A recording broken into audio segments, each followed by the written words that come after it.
Hi folks, Charlie Shelton with Disneyland News Today, back once again to try some tasty treats. We're here at DCA today to try all of their new foods for January 2023. We've already tried all the foods over at Disneyland and the first of the Disney 100 Years of Wonder celebration foods, so you can find both of those videos on our YouTube channel. But let's take a look at everything that's new over here at DCA. Join us.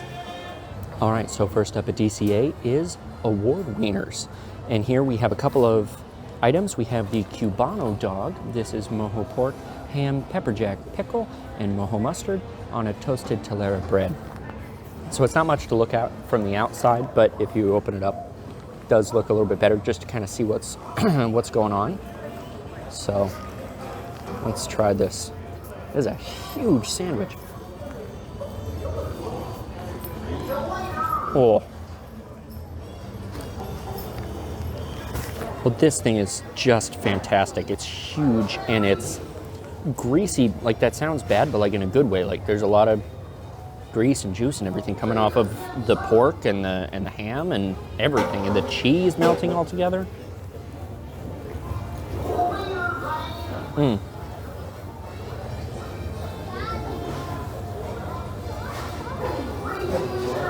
So it's got a hot dog split right down the middle there.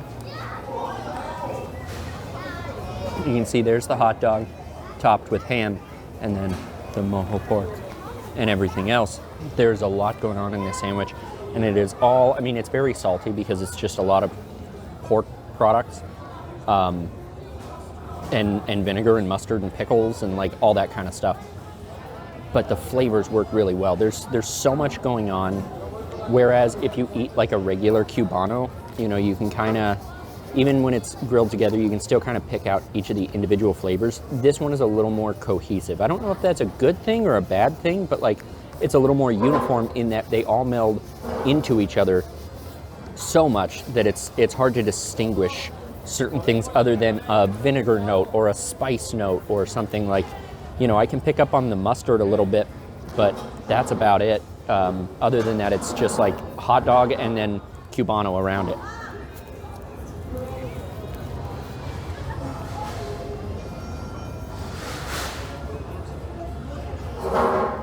Wow. That's fantastic.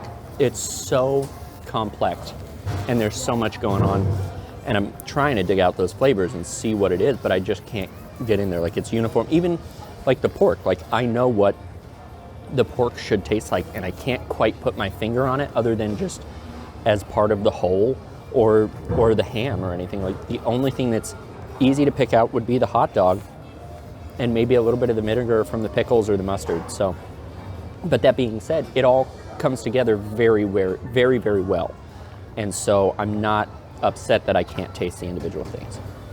Plus, it's served with a side of the best fries in Disneyland. These are the film strip fries, and they're just the best. They're the best anywhere. So, speaking of fries, we have another dish here from Award Wieners. This is the blueberry maple bacon funnel cake fries. Sugar and bacon coated funnel cake fries, maple syrup, whipped topping, bacon and blueberry compote. Now, I don't know how you're gonna do bacon coated funnel fries. That's interesting, because I can see that it's a funnel fry and it's not coated in bacon. So is it like a sugar? Yeah, I don't get any bacon from the funnel fry on its own.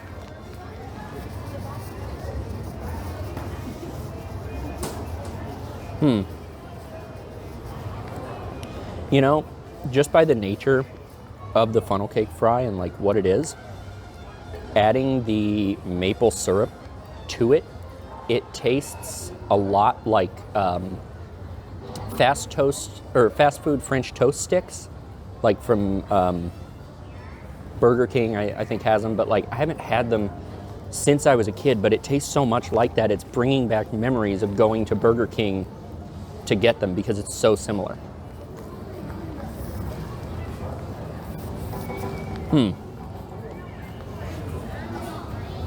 That's really interesting. I never really put it together about the funnel cake fries. Like, I'm sure they're basically the same thing, you know, just fried bread, dough, all of that, with the cinnamon sugar, and then you dip them in maple syrup, and it automatically brings that back. But yeah, that's the predominant thing, is the cinnamon sugar and the maple coming through.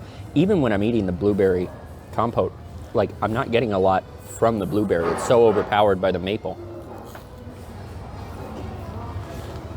Yeah.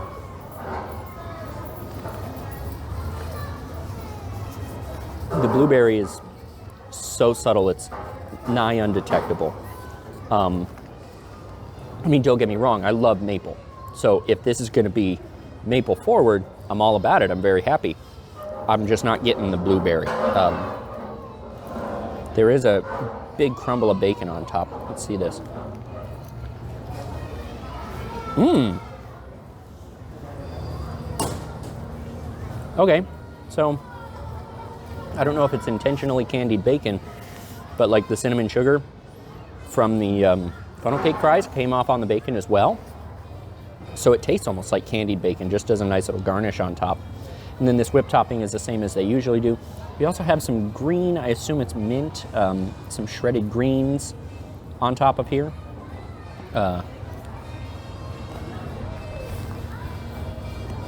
Mint. That's nice. It's a nice little decoration more than anything. But yeah, this is, so for these blueberry maple bacon funnel cake fries, it's mostly maple. Maple funnel cake fries with some blue decorations.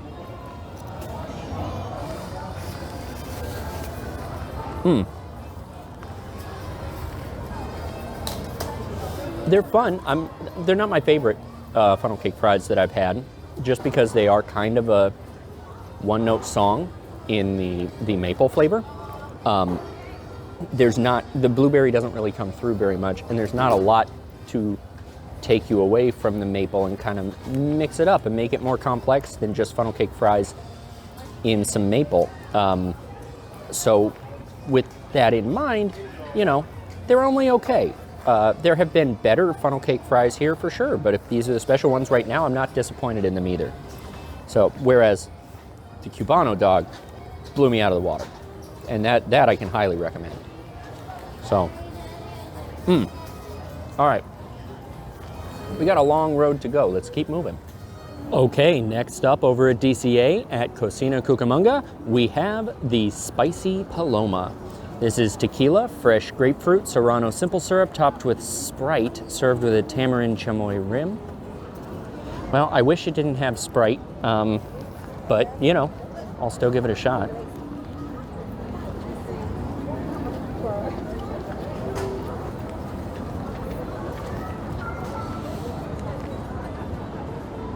It's not that spicy.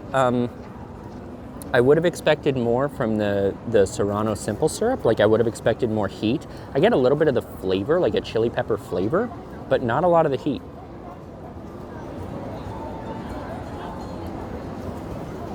No, a little tiny tickle at the back of the throat, but honestly, hardly anything. Let's try it with the rim here. Yeah, see, I get a little bit more of a spice from the rim. No, even that, it's not that spicy. It's not as spicy. I think, you know, you say spicy Paloma, I'm kind of expecting spicy and grapefruit. The grapefruit comes through. Even the tequila I can taste, which is a rarity for Disneyland cocktails. You usually don't taste the spirit, you know? It's just kind of like, it's in there, maybe it tastes like alcohol, but like, I can taste tequila in this. Yeah, I just don't get enough. I don't get a lot of spice. It's fine. I mean, it's a Paloma. It's a little, I would say, not watery, but it doesn't pack as much of a punch as I would like. I think I want a little bit more of the grapefruit, a little bit more of the tequila flavor. It feels like it's pulling its punch, and I think that's the Sprite cutting through it. That sweetness is definitely toning everything down. And I don't really want that. I want to be able to taste, you know, the Paloma. Make a good Paloma. I want to taste a good Paloma. So it's okay. It'll be good for walking around. I mean, clearly not in the rain, but like, it'll be good for walking around on a warm spring day. I just, you know, there are other places to get like a really good Paloma, and this one's only okay. It's only okay. All right, let's move on. Next up, we're over in Cars Land at the Cozy Cones for a new sweet and sour churro. This is a churro tossed in salt and lime flavored sugar with sweet lime glaze. The one thing I never thought I would have on a churro is salt and sour. So it's very cute, and it looks like it could be a 100th anniversary item because of all this blue and purple and green sugar. I'm just a little apprehensive. So let's try.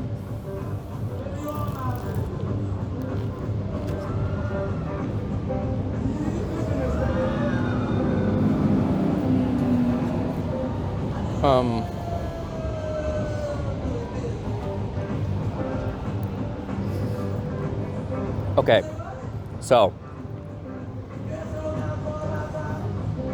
it's not good, but let me tell you why.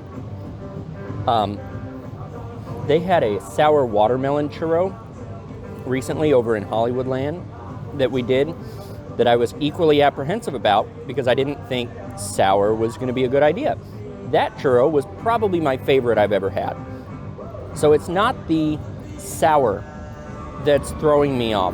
It's the, I don't know, maybe it's the lime. Like, it tastes like those lime tortilla chips, which you kind of don't want to be sweet. So it's either too sweet or not sweet enough, but it needs to pick a lane. It really does taste like those lime tortilla chips, the salt and lime tortilla chips, which are great, but not when it's on a churro. That's just not a good flavor combination. And it's also the sourness they have. It doesn't feel like straight citric acid the way the other churro was. It feels a little more round and sweet. I think because it's mixed with so much sugar, and then the salt is just a weird added flavor. Like there's so many things here, and none of them are really working. I don't think any of them would work on their own, let alone all together. Like this just isn't, it's not as bad as I thought it was gonna be because it really sounded terrible. But it's not terrible, it's just bad. It's not something I would choose to eat again. I think a regular churro would probably be better. And there are other specialty churros around that you would be better served with. So this one is a miss for me. Let's move on.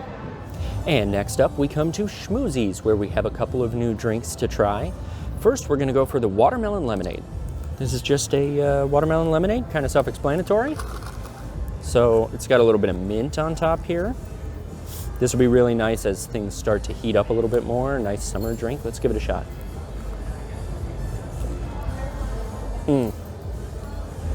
That's really nice. It's very sweet. It's very, very sweet. But there's a lot of really good watermelon flavor. It doesn't seem like watermelon syrup. It tastes like fresh watermelon, and it's a little bit thicker, I think, than just a regular old lemonade. So there may be some actual watermelon in there, which is really nice. And a lot of the other drinks we've had over at Disneyland have had real fruit mixed in, like as part of it. And so I would not be surprised to find that if there's fruit in there. So that's really good. I don't know that it's necessarily something that I want. I mean, Schmoozies is its own thing. They don't really have food, but like, I don't know that I would want this with a meal just because it's so sweet and it's like, it stands on its own. That's a great drink. It should be enjoyed for what it is and not necessarily as a complement to something else. But it's really nice and it's very, very fresh tasting, which is always welcome. Our next drink here is the banana shake.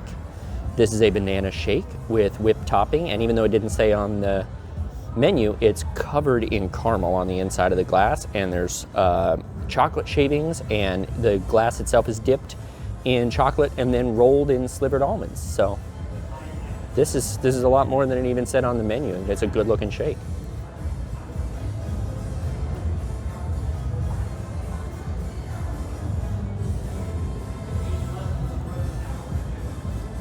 It's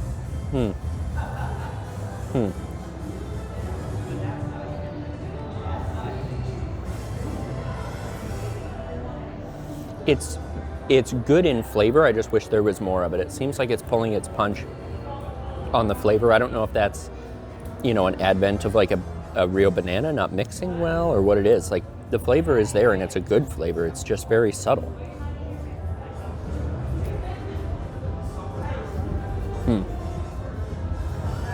That is the stronger or thicker, creamier cousin to the banana smoothie from PIM's Test Kitchen right around the corner from here. They're now selling that banana smoothie in a 16-ounce size, and I love getting that, but that's a little more smoothie oriented. Like this is definitely an ice cream drink first that has banana in it, whereas that's more, you know, banana first. But I think with that has a much stronger banana flavor, and that's kind of what I want from this. Even if it's gonna be ice creamy, I want a little more of the banana flavor, a little less of the ice cream to overpower it, a little more of the banana, because then, you know, with the caramel and the slivered almonds and the chocolate and everything, I think having more banana in here would be better as a base.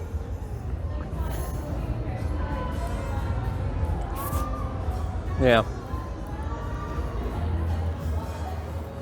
The chocolate, the caramel, they're all kind of what you expect, you know. Shaved chocolate, caramel sauce, nothing really to wow me, but it does its job. All right, well, yeah, I wish there was a little more banana. It would go well with the chocolate. So, you know, still not bad. It's still a very good flavor. It doesn't taste as artificial as I was expecting. So that's good. We're doing really well with these fresh fruit flavors for the season. All right, let's keep moving on. Our next stop is PIM Test Kitchen over here in Avengers Campus, where we have a new offering. This is the shrimp salad. Shrimp salad with iceberg and leaf lettuce, couscous, quinoa, tomatoes, olives, feta, red pepper, and citrus vinaigrette. So it seems kind of almost like a Greek salad, I guess, but with shrimp. And these are real shrimp. This is not, I mean, like, it's got the little tiny kind here, but it's also, look at this. Look at this. That is a real shrimp with a head and all. Not something I expected to have today when coming to Disneyland or DCA, but let's try it.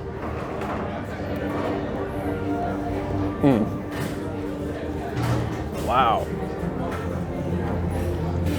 That citrus vinaigrette is spectacular.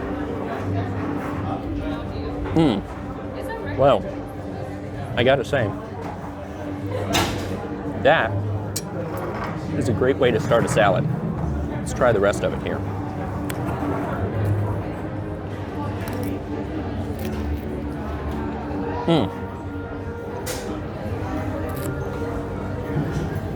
This is great. That vinaigrette is just stellar.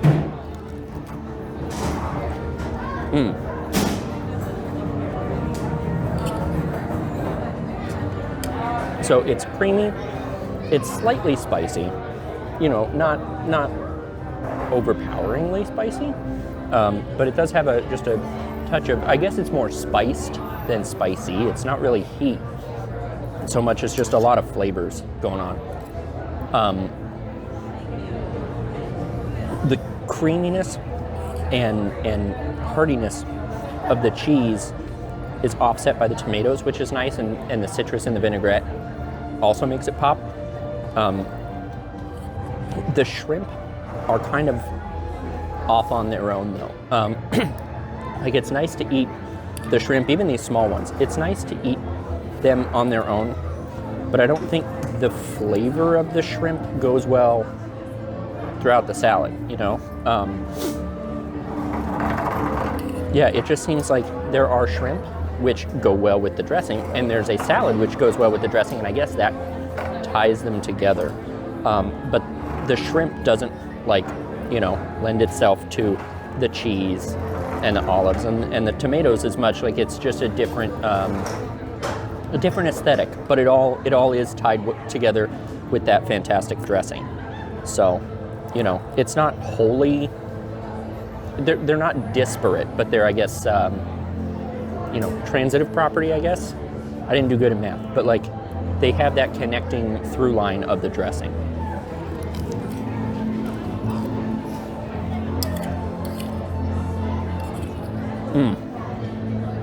Well,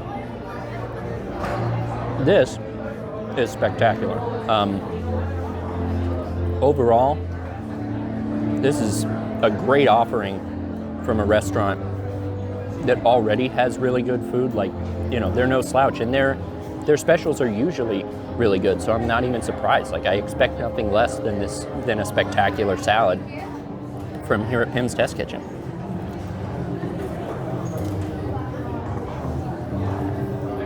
These shrimp are just insane. They're like creamy.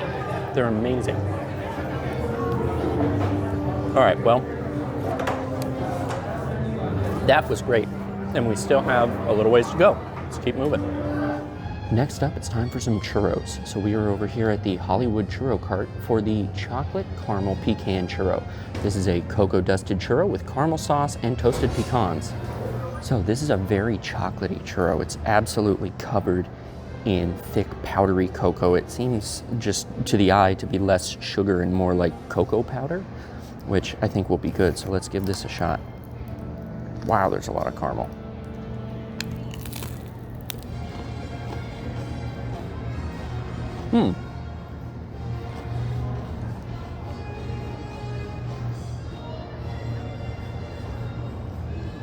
So I usually don't enjoy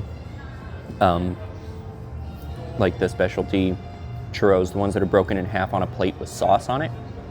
I usually don't like that because I want it to be like crispy and nice.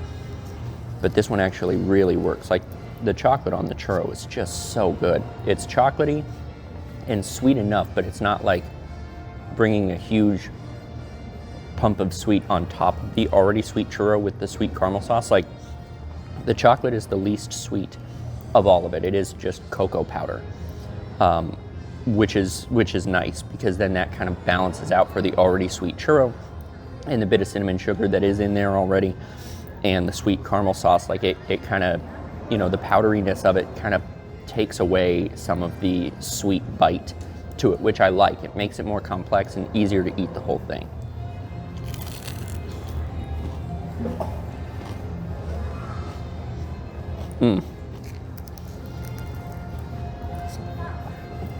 This is really good. It's a chocolate lover's dream. It's so chocolatey because it's just, you know, cocoa powder. Like it's just powdered chocolate. But it's not overpowering. It's so good. I like this a lot. This might be my favorite specialty churro that I've had like on a plate like this. This is a triumph. I really enjoyed this. We do have another specialty churro over at Grizzly Peak near the Redwood Creek Challenge Trail. Let's go try that one. And here we are over at the Grizzly Peak Churro Cart, right near Redwood Creek Challenge Trail, and they have a peach cobbler churro. This is a classic churro topped with peaches, whipped topping, and streusel. I always like a classic churro, so this is just kind of adding to it. Let's give it a shot. This is a behemoth. Oh.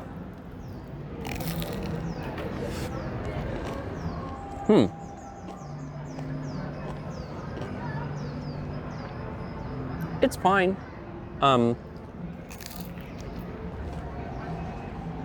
Yeah.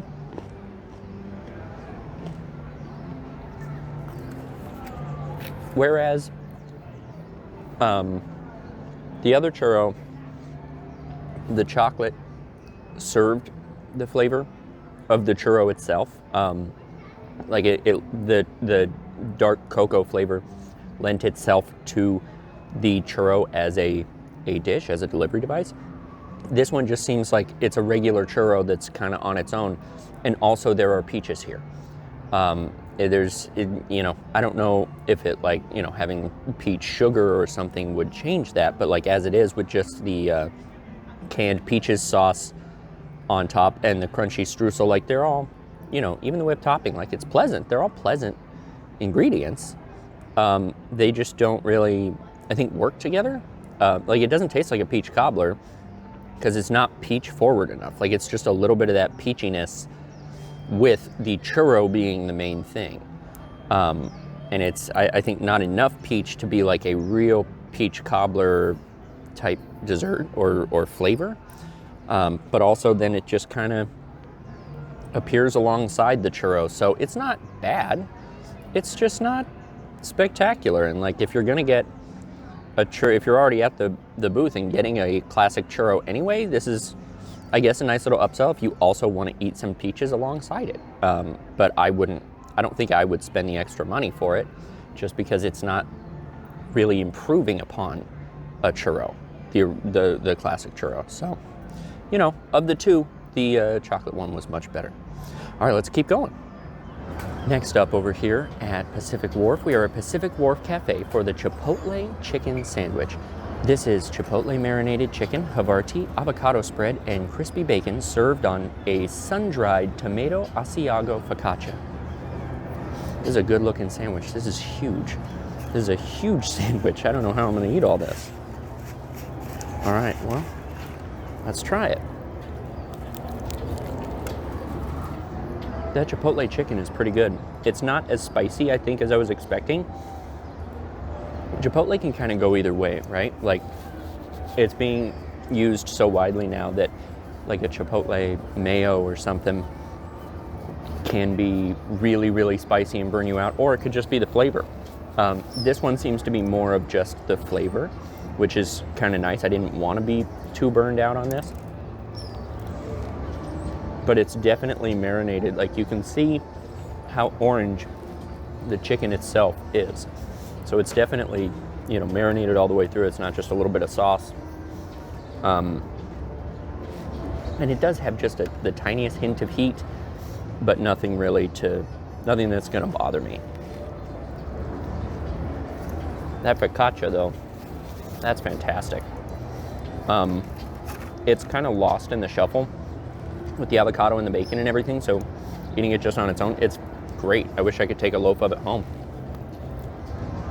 With so many specialty offerings being sugar, it's kind of nice to have something with like tomatoes and arugula and avocado spread for a change. It's fresher and brighter, and I don't feel so like energized and bogged down the way you do after a big cupcake or something, where it's like you're dragging, but also you got a sugar high. This is just really nice. This is really nice, really fresh, and it's good for sitting here next to the bay, which unfortunately has no more Christmas trees in it. But it's very pleasant sitting here with this kind of a sandwich. This is exactly what I would want. So I enjoyed this a lot, and this is honestly something for magic key holders and repeat guests like me. This is like sustainable. This is something you can get every time, and it's really good. You're not going to get burnt out on it, but it's also not going to be like too much overall. Like, you can't eat the, you know, chili in a bread bowl every single day, or you're gonna be moving real slow. So this one at least is a little bit lighter, and it'll keep you going through the day, and it's not something that's gonna hit you too hard. This is really nice. All right, well, that's a fantastic sandwich. I enjoyed that a lot. We have a few more stops to make. Our next stop is over at Studio Catering Co., where we have some Asian-inspired dishes here, some Asian fusion stuff here. We're gonna start off with the Asian beef burrito. This is Korean marinated beef, kimchi fried rice with bacon, gochujang, cabbage salad, and almonds, toasted ramen, topped with gochujang aioli. And this thing is a Magilla. Look at this. This is huge. All right, I'm excited for this. This is gonna be really good.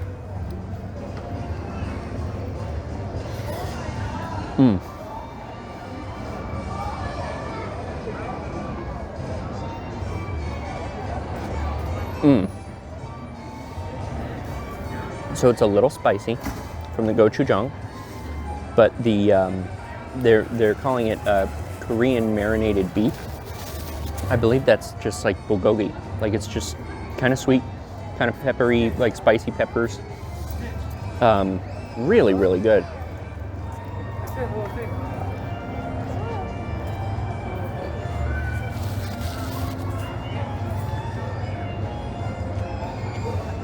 I think I would like the slaw, the cabbage salad.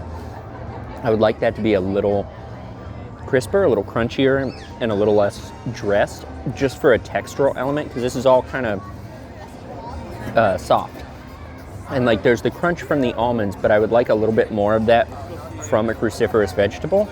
And so I think that would be beneficial, but the flavor on it is nice. So I don't mind that. And I think that works well with the kimchi fried rice, because it's all the cabbage that kind of ties it together. But yeah, texturally, I think I would want a little bit of variety on that.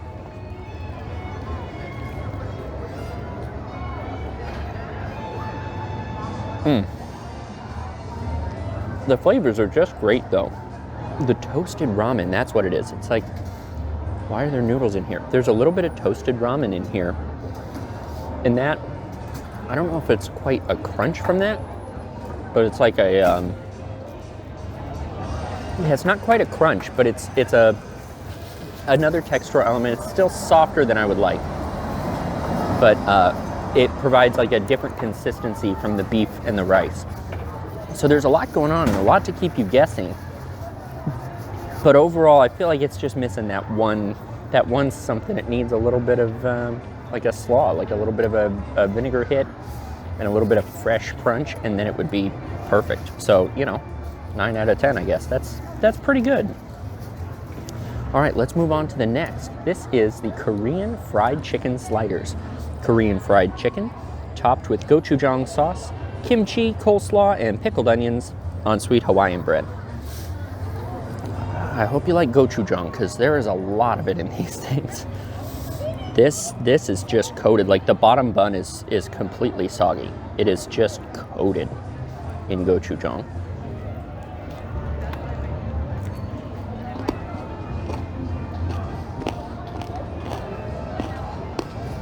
Wow. Yeah, that's a lot. It's not overly spicy. It's not as spicy as I was kind of expecting gochujang to be, but it's very like that fermented pepper flavor. It's very fermented pepper flavor forward. There's a good amount of heat, but not overwhelming. And then the fried chicken is very crunchy and nice, but it's still, that sauce is just overpowering. Like, it's not even like overpowering the sandwich. You can't taste anything else in the sandwich because the sauce is so strong, but like the level of heat that is there, and the salt and the pepper, and like that's the only flavor note that I'm getting from this.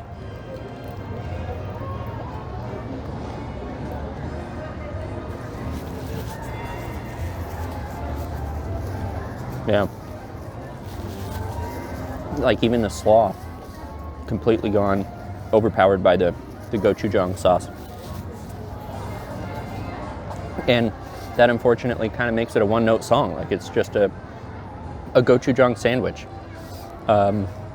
without much else to mix in with that. And again, the slaw isn't quite as crunchy as it could be, but in this case it's okay because the chicken is so crispy that provides that textural element. So I don't mind the slaw being soft on this one, because then you have the crunchy of the chicken and the soft of the slaw and the bread to work together. So yeah, it really is just the one flavor though of the sauce. So if you're a huge gochujang fan, that'll be fun. I really like gochujang. I put it on a lot of foods that don't call for gochujang, but even for me, that's a bit much. Just it's so overpowering. All right, last up, we have a watermelon punch. This is Korean style watermelon punch with Sprite and oat milk. I'm so tired of Sprite drinks. It feels like for the last year, a lot of the specialty drinks have had Sprite in it for like no reason. Like it would be fine without Sprite. And this is just another of them that has Sprite. I mean, oat milk is a unique taste, unique take, but let's try it.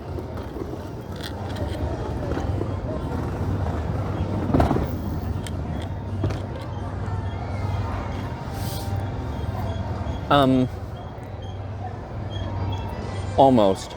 I gotta say, the Sprite isn't bothering me as much in this one as it does in some of the other specialty drinks I've had here and at Universal Studios Hollywood. It's not as forward. It does kind of blend in, but it just kind of makes it, I don't know, watery and like there's that sweet quality to soda that's like so saccharine in the back of your throat. It's not from fruit. It's not from anything like that you would want it to be sweet from. It's just that like sugar syrup, and there's a lot of that in here. Yeah, it just kind of cuts the flavor of the watermelon. Like I'm expecting more watermelon-y flavor, and there is a fair amount, but I'm expecting a certain progression of the watermelon flavor, like when you bite a piece of watermelon. And there's fresh watermelon floating in my drink, so you know, I know it's there. It just kind of peters out quickly and is replaced by that ultra saccharine Sprite backing to it. So this one could be better. Like the gochujang, I'm glad I tried it, but in the future I'll probably skip it. The watermelon punch I will never revisit again. The Asian burrito though, that was great. So, you know, 1 of 3 is not a great record, but still, I'm very pleased with the burrito. All right, we're coming close to the end. I think we have just a couple more spots. Let's keep going. Next up, we're back on Buena Vista Street at Clarabelle's hand-scooped ice cream for some fruit-forward treats. First up is the Mango Hard Float. This is mango cart beer with mango sorbet and diced mango. Very mango forward. So we've got our drink here. You can see all the mango has settled to the bottom. There we go, sun and shade. It's all settled to the bottom there. And we do have a chili rim, which is nice.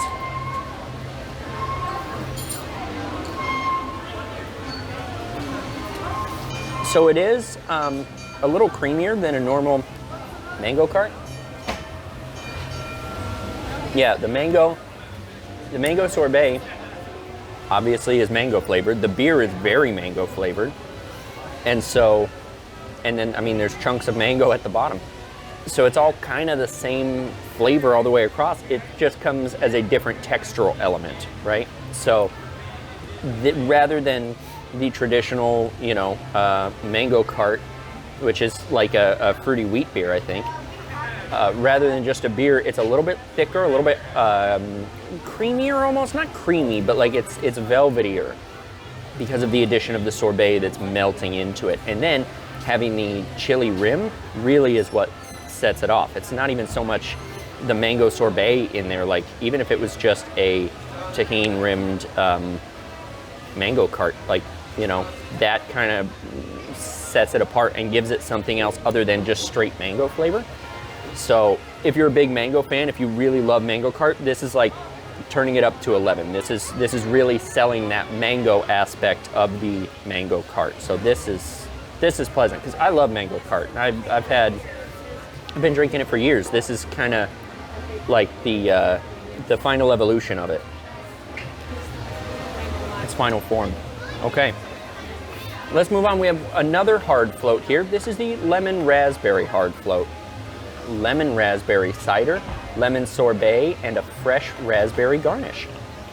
This one in the yellow see-through glass looks great because those raspberries are, you know, in the clear cider, they pop so much, and with those little bubbles all over, it's just so cute. So this is lemon raspberry cider. Sounds interesting. I'm looking forward to this.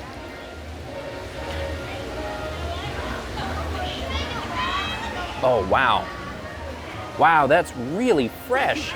That's really fresh and light. Let me try some of the lemon sorbet.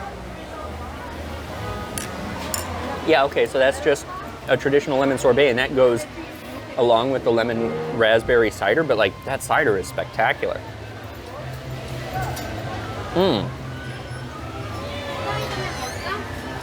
I'm not getting a lot of raspberry, to be honest.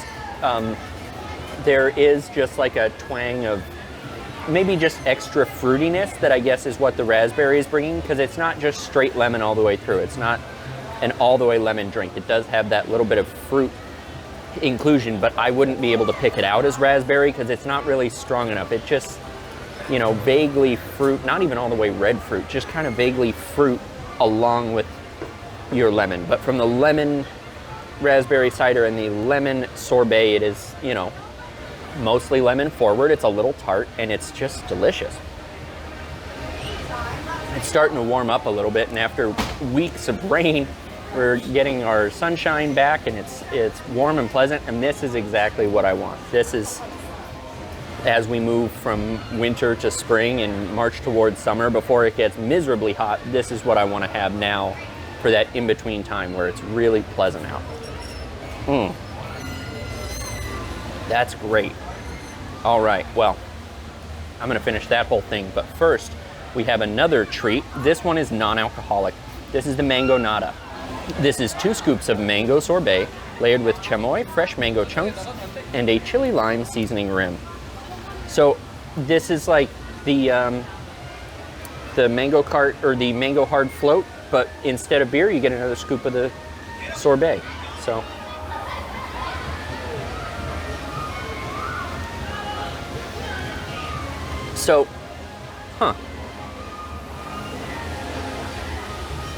between the chamoy and the chili lime rim, I'm surprised at how much chili influence is in here. I really thought it was going to be like mango first with a touch of chili on there, but it seems to be almost chili first with a touch of mango.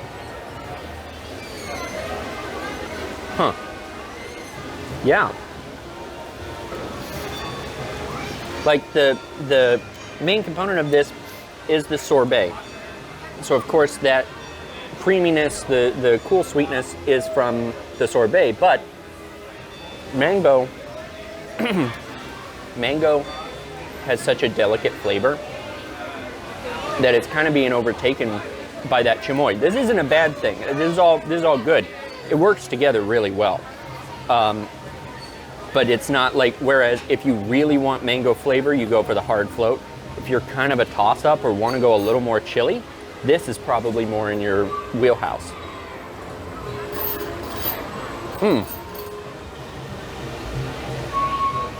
But I gotta say also, it's really sweet and cool and refreshing, and I think this is more like a sitting around eating ice cream drink. When you order the hard float, you're not really in it for the sorbet or the ice cream or whatever.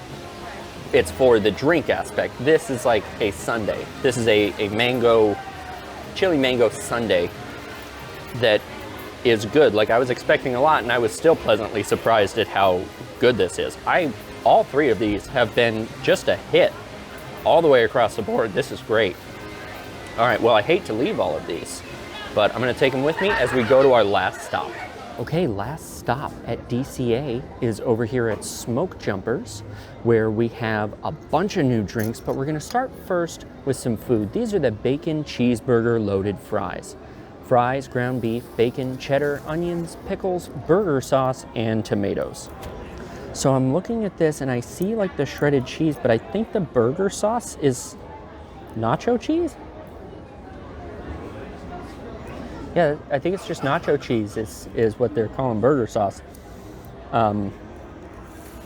This is a lot. There's a lot in there. Oh no, there is burger sauce on there. Okay, it's buried under all the toppings. So there is burger sauce, but there's also nacho cheese. I mean, like, there is cheddar. Like, there's some cheddar here, some shredded cheddar, but then there's also nacho cheese that kind of makes everything adhere together. So let's try this. Can't even get a fry. Oh, there's so much of it. All right.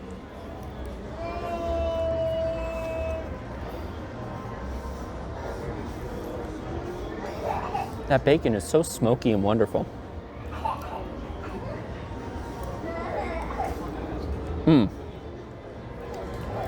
Yeah, there is definitely burger sauce, but the smokiness of the bacon, I don't want to say overpowering, but it's definitely present. Like, it's one of the major flavor characteristics in here.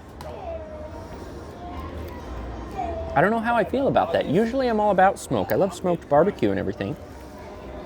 But here, like on the fries and with the the nacho cheese and everything, it just feels a little out of place being that smoky. Like, I understand bacon, you know, when you cook it is going to be a little smoky, but like this is very smoky.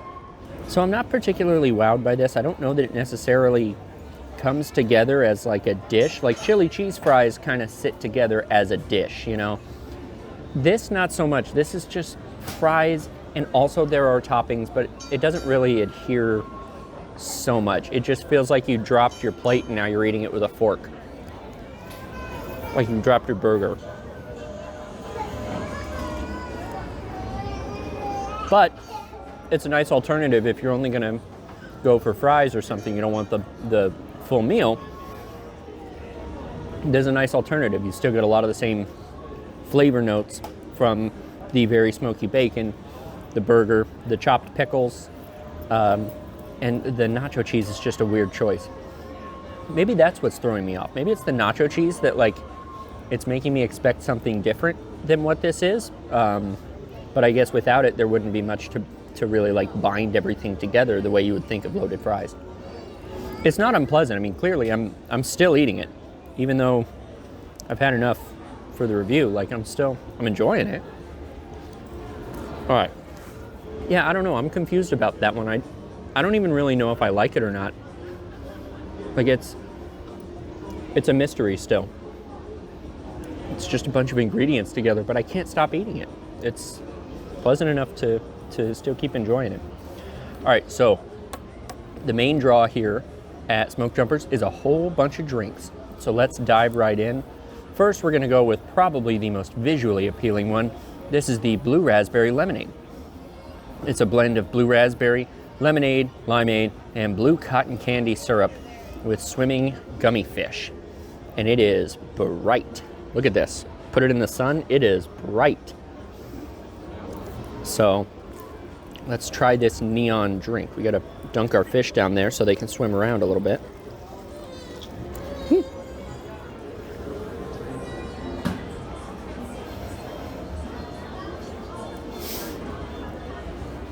No.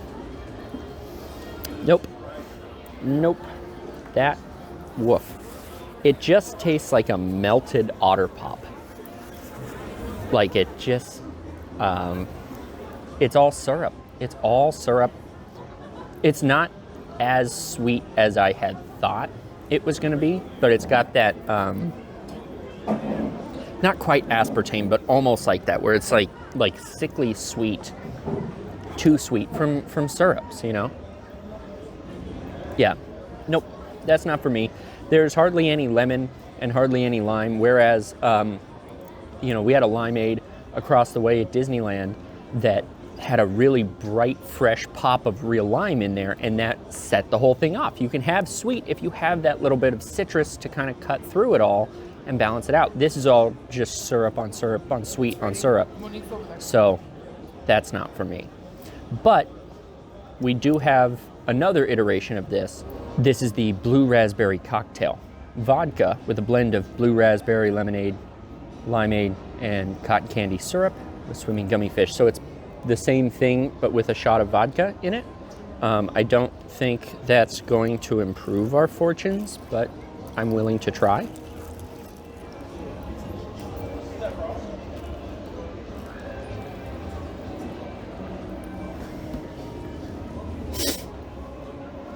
Honestly, I don't taste the vodka in there, which is not uncommon in a theme park cocktail. You usually don't taste the spirit, but I think the vodka, even if I was like doing this at home, I wouldn't taste the vodka in there anyway, because there's so much syrup and so much sweet going on, like it would be lost anyway. But like either one, it's not really enjoyable. It's not something that I want to drink. So even as a cocktail, it's just not for me, unfortunately. We do have another cocktail here, another pair of drinks, one of which is a cocktail. This is the Sweet Lemonade Tea. Sweet Gold Peak Black Tea, lemonade, and honey with a lemon wedge. It's an Arnold Palmer with honey. So I'm going to preemptively squeeze this lemon in there because I know sweet tea and honey is going to be a little on the sweet side. All right. stir that in. Okay, here we go.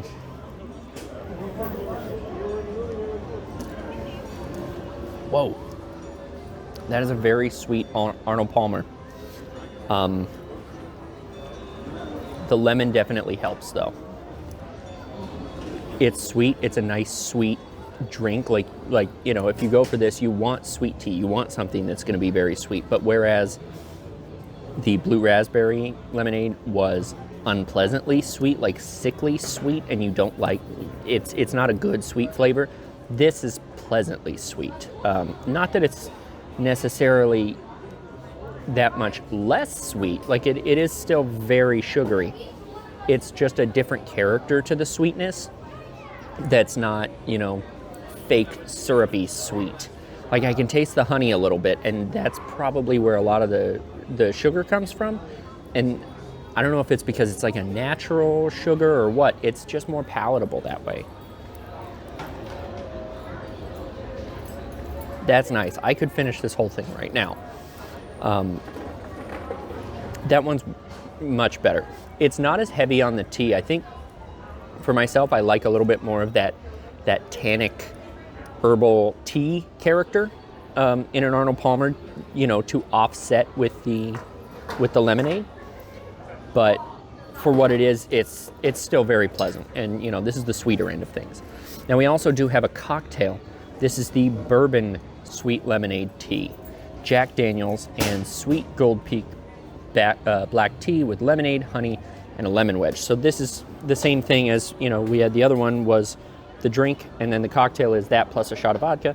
This is the drink plus a shot of Jack Daniels, which I think will pair very well with this. So going to again squeeze my lemon. Okay. All right, let's try this.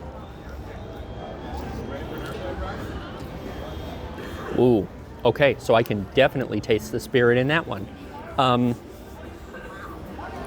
I don't want to say better. It's a different character, like it's still good. I don't know if I like the non-alcoholic better or the alcoholic. That addition of the bourbon flavor, because it's Jack Daniels, you know, if it was something where a real, you know, standout bourbon, it would probably be better, but you know, anything with a real standout bourbon in it is going to be better.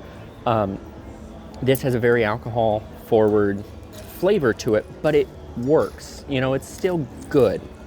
I still enjoy it. I just don't know if I like I don't know if I like it better than the non-alcoholic version or not. They really are on par with each other. They're both good. I can't pick a favorite. There's things I like about each of them. I could probably drink more of the non-alcoholic one just because, you know, the alcohol. But for a one-off, that cocktail is really pleasant. So yeah, that one's a winner. The blue one, not so much. We have one final drink to do. This is our strawberry shortcake shake. This is a strawberry shake topped with pound cake, strawberry sauce, whipped cream, and a strawberry. So let's, this one is bright pink. This is a great Valentine's Day treat. I know it's a little early yet, but this is like really cute and Instagrammable for Valentine's Day with the strawberry on top and everything. So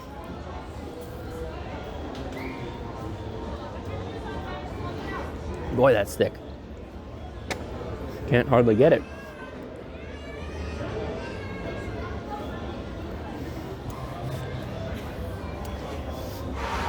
It's good, but I don't think it's very different from a strawberry shake.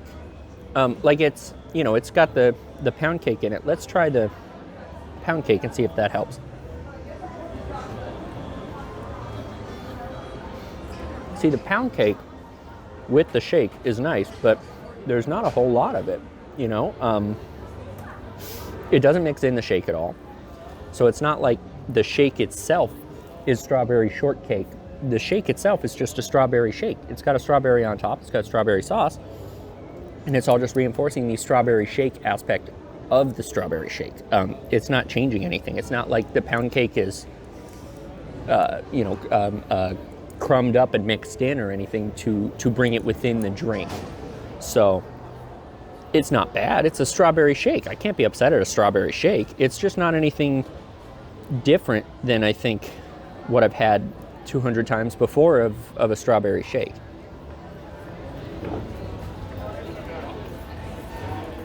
It's still pleasant. I'm not upset about it. It's just not anything new. So, all right, that's everything we've got from here at DCA. If you enjoyed this video and you want to see more, we also have a video from Disneyland of all the new foods that are out right now in January 2023, and you can find that on our YouTube channel. And we also have the first couple of foods for the Disney 100 Years of Wonder celebration that have just come out. We have a video of that on our YouTube channel as well, so go and take a look at that. Thanks so much for joining us. We'll see you next time.